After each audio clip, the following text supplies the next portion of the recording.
Quando se fala em algoritmo, existem algumas maneiras de se representar esse algoritmo, a forma de escrever um algoritmo. Na verdade, o algoritmo continua sendo o mesmo, né? Uma sequência de passos, uma sequência lógica de passos, essa sequência precisa ser finita e ao final dela eu tenho que ter um problema resolvido. Mas a maneira com que eu escrevo essa sequência, ela pode variar. Então eu posso ter linguagem narrativa, que é a que está mais próxima da forma de falar do ser humano, né? Eu simplesmente descrevo uma ação. Então, por exemplo, amanhã eu vou à casa do meu amigo porque ele me convidou para um churrasco. Então, eu estou descrevendo a ação, né, que vai ser executada. A outra maneira ainda usa a linguagem narrativa, só que ela pega e divide essa narração em passos. Então, primeiro passo, amanhã eu vou acordar bem cedo. Segundo passo, eu vou pegar um Uber que me leva até a casa do meu amigo. Terceiro passo, eu vou ficar lá na casa do meu amigo enquanto estiver acontecendo o churrasco. Último passo, eu volto para minha residência. Então, era a mesma ação, só que a forma de narrar foi dividida em passos.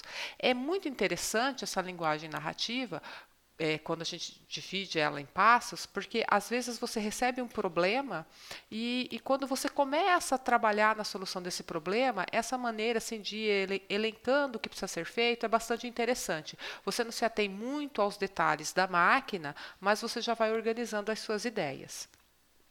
Outra forma de representar um algoritmo é o fluxograma. Nesse caso, eu só vou apresentar para vocês o que é um fluxograma, porque não é muito nosso objetivo explorá-lo, tá? Então, para isso, eu vou procurar aqui no Google. Eu pedi para ele, se eu voltar aqui um pouquinho, para mostrar qual foi a pesquisa, né? Eu pedi para ele procurar para mim, mostrar para mim o que ele tinha, né, relacionado ao fluxograma, e pedi para ele mostrar a imagem. E aí a gente tem algumas imagens aqui. Vou abrir uma delas. Olha só.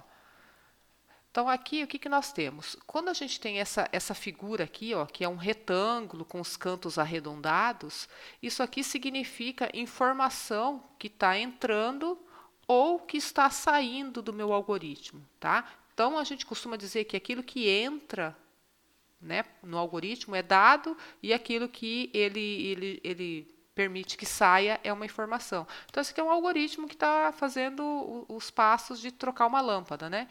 E alguém informa que a lâmpada não funciona, aí chega nesse estágio aqui, que é um losango. O losango significa que é o momento de tomar uma decisão. E a decisão está sempre baseada numa pergunta, né? A lâmpada estava plugada? Se sim, eu sigo aqui para baixo.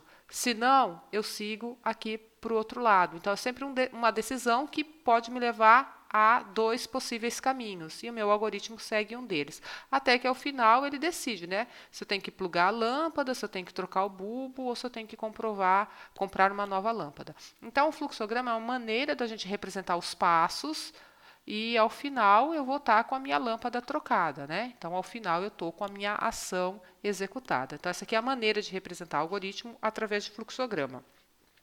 É entendida pelo ser humano, não é entendida pela máquina, mas ajuda, né, a colocar ordem na solução que a gente está elaborando.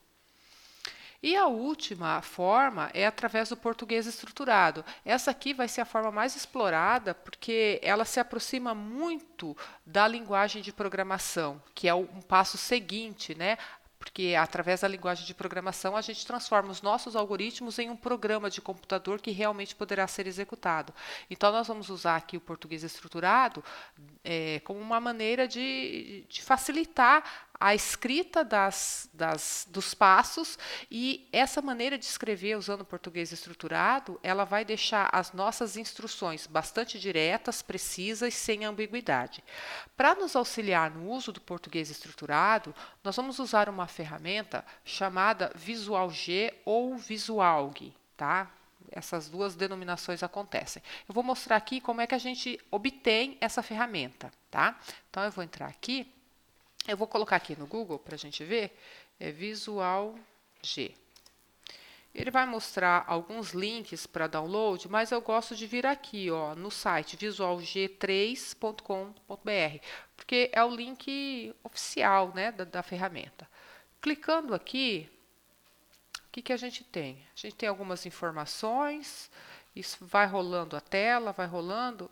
tem o que é o Visual G, o que tem no Visual G, sobre a versão 2.5, enfim, tem aqui um conjunto de informações que depois vocês podem olhar, ler com atenção. E aqui tem o Visual G 3, né, que é a versão que a gente vai tentar fazer o download dela. E aqui para baixo nós vamos ter aqui, ó, a opção para fazer o download dessa ferramenta, tá? Então, se você clica aqui em download, ele te leva para cá, tem algumas informações ainda. Se você quiser apoiar, né, a equipe de desenvolvimento. E aqui a gente tem a opção de baixar, tá? Eu já fiz o download, tá? E é muito fácil a instalação. Meu download está aqui, ó, na minha área. Ele vem com um arquivo compactado. Vou clicar aqui com o botão direito, tá? Só para a gente descompactar esse arquivo. E eu vou mostrar para vocês, ó, ele criou essa pasta aqui, Visual G 3.0.7, que foi a versão que nós baixamos. E aí você não precisa de mais nada, é só vir aqui, ó, nesse arquivo aqui, ó, Visual G 3.0, que está indicado já que é um aplicativo, e dar um duplo clique nele, e ele já vai abrir a ferramenta para a gente. E é aqui, nesta tela, que nós vamos escrever os nossos algoritmos em português estruturado.